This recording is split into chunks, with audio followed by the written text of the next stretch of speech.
Bom dia, queridos irmãos. Estamos iniciando mais uma Escola Bíblica Virtual. Estamos estudando sobre o Evangelho de João, com o seguinte tema: Jesus Cristo, a verdade que liberta. Hoje nós vamos continuar o tópico, a missão de Jesus. Hoje nós vamos entrar no capítulo 5, de 1 ao verso 18, que fala: Jesus revela o seu poder.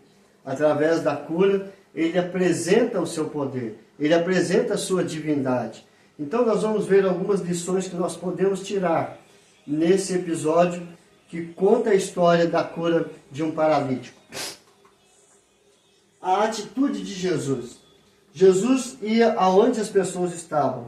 Ou seja, João 5, de 1 a 3. Passadas essas coisas, havia uma festa dos judeus e Jesus subiu para Jerusalém. Ora, existe ali junto à porta das ovelhas um tanque, chamado em hebraico Betesda, o qual tem 5 pavilhões.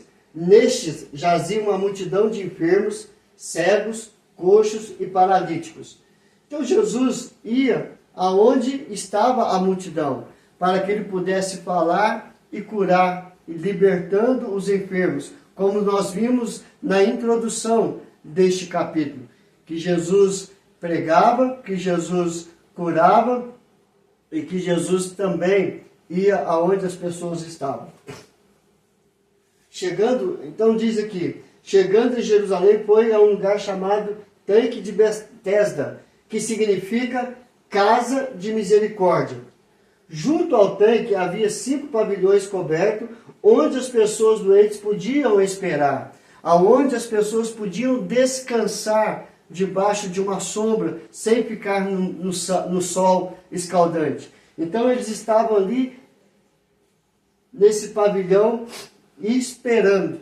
Esperando o quê? Esperando que um suposto movimento angelical nas águas daquele poço pudesse curar. Então era a crença dessas pessoas. Ou seja, esperar que o anjo descesse, agitasse a água.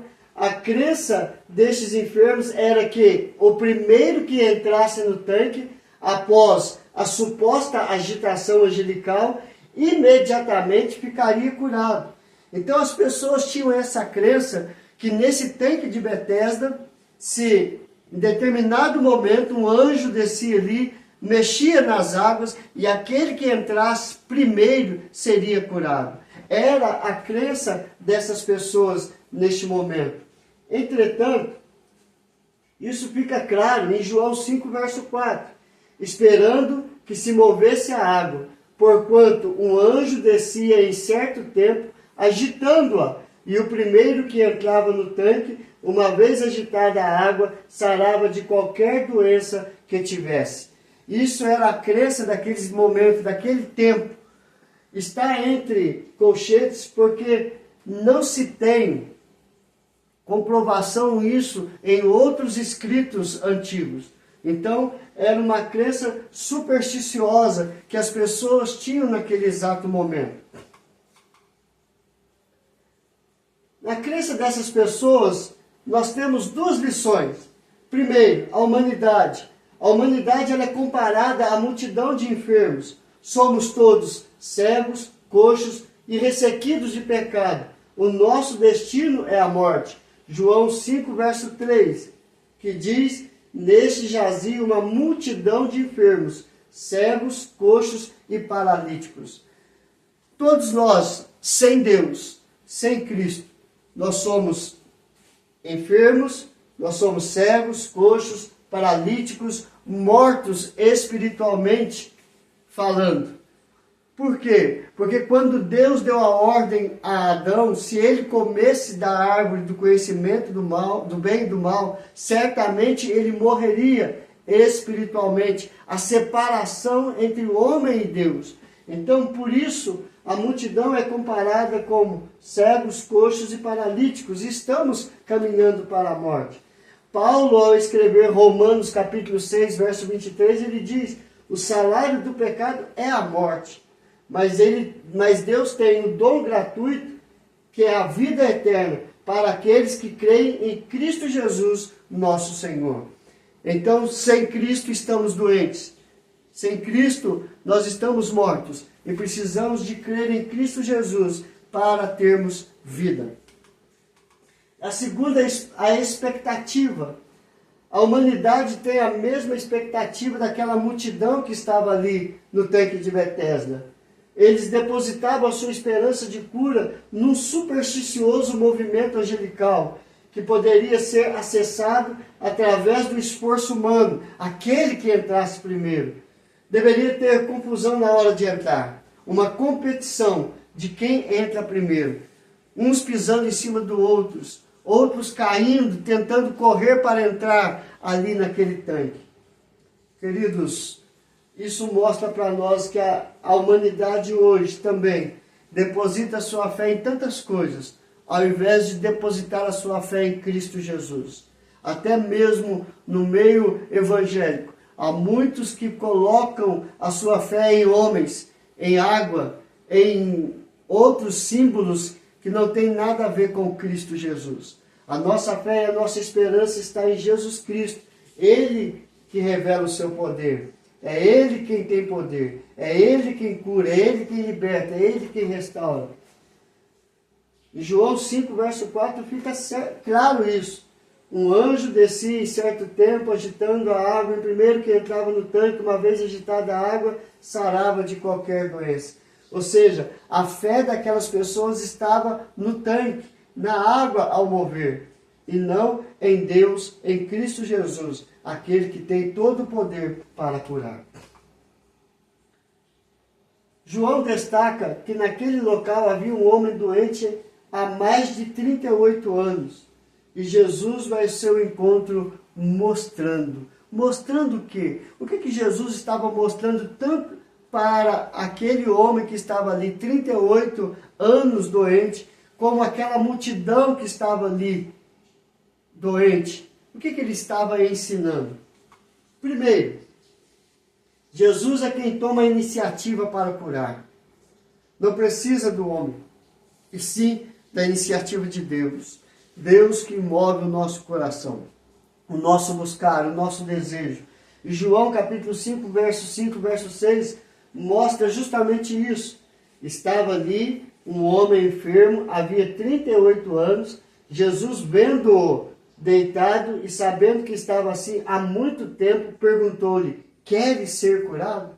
Ou seja, quem tomou a iniciativa para buscar uma resposta daquele problema foi Jesus.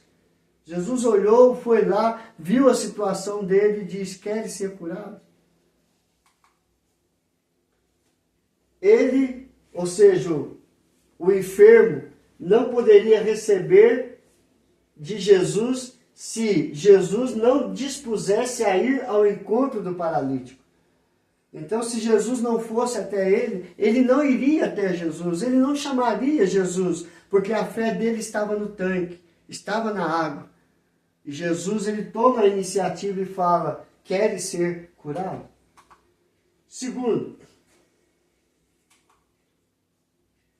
então temos 3 atitudes importantes de Jesus. Primeiro, Jesus viu o homem. Esse viu o homem não é que ele estava vendo aquele homem deitado. Ele viu o que estava dentro do coração, dentro daquela vida, a sua angústia, o seu sofrimento, a sua dor. Então Jesus olha com misericórdia, com empatia. Ele vê o que ninguém consegue ver. Ele vai além do corpo. Ele vai na alma e vê a real necessidade desse homem. Segundo, Jesus conhecia o sofrimento daquele homem. Ele sabia que aquele homem estava doente há muito tempo. Ele conhece tudo sobre todos os homens. Tudo que acontece conosco, Jesus tem a sabedoria, o que está se passando conosco. Terceiro, Jesus perguntou ao homem. Provavelmente você pensou a mesma coisa do que eu pensei quando eu li esse texto a primeira vez. Por que Jesus perguntou para uma pessoa que está doente há 38 anos se ela quer ser curada? Para mostrar a ele que a dependência não estava no esforço humano, nem na ajuda dos outros, nem de movimentos supersticiosos, mas a cura está em total dependência da vontade de Deus, da vontade de Cristo. Jesus estava ali para curar. Mas aquele homem precisava ver que a fé e a esperança deveria ser depositada nele, que era o Filho de Deus. É por isso que ele pergunta ao homem: queres ser curado? Porque eu posso te curar, não esse tanque. Segundo, Jesus é quem tem poder para curar. João 5, verso 8 a 9. Jesus resolveu curar aquele homem. A cura foi incondicional, completa, imediata, instantânea, inquestionável. Ele não colocou nenhuma condição para curar. Ah, você tem que fazer isso, você tem que fazer aquilo outro, ou você tem que dar tudo que você tem. Não. A única condição era colocar a fé nele, em Cristo Jesus. Foi completa, foi total, foi imediata, instantânea e inquestionável.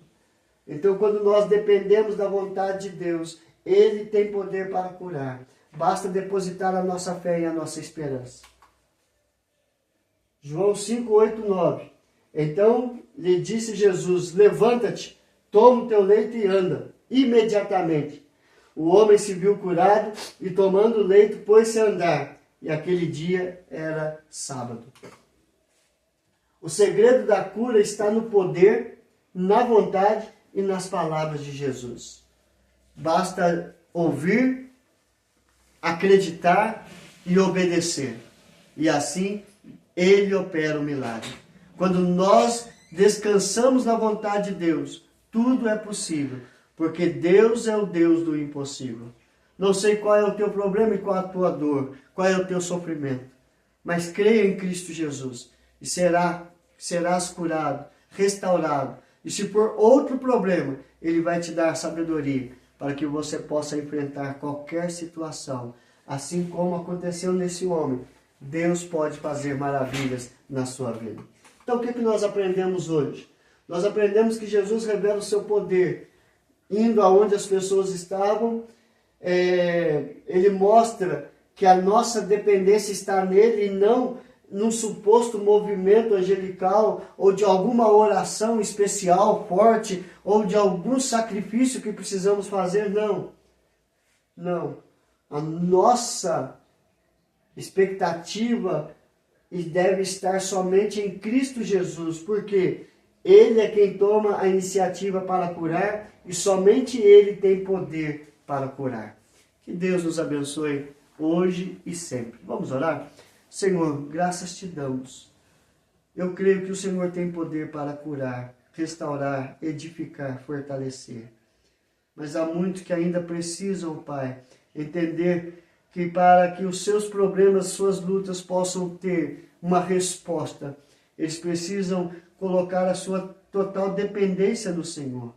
Abre os olhos espirituais para enxergar a Ti como único e suficiente, Senhor e Salvador. Aquele que cura, aquele que liberta, aquele que restaura, aquele que santifica, aquele que vivifica, aquele que tem poder para fazer infinitamente mais do que pedimos ou pensamos. Abençoe cada família, Pai, e as suas lutas, e que eles possam encontrar no Senhor o refúgio e a fortaleza, o socorro bem presente em toda e qualquer situação. Nós oramos e agradecemos em nome de Jesus. Amém e amém. Que Deus te abençoe, queridos, e até amanhã, se Deus quiser.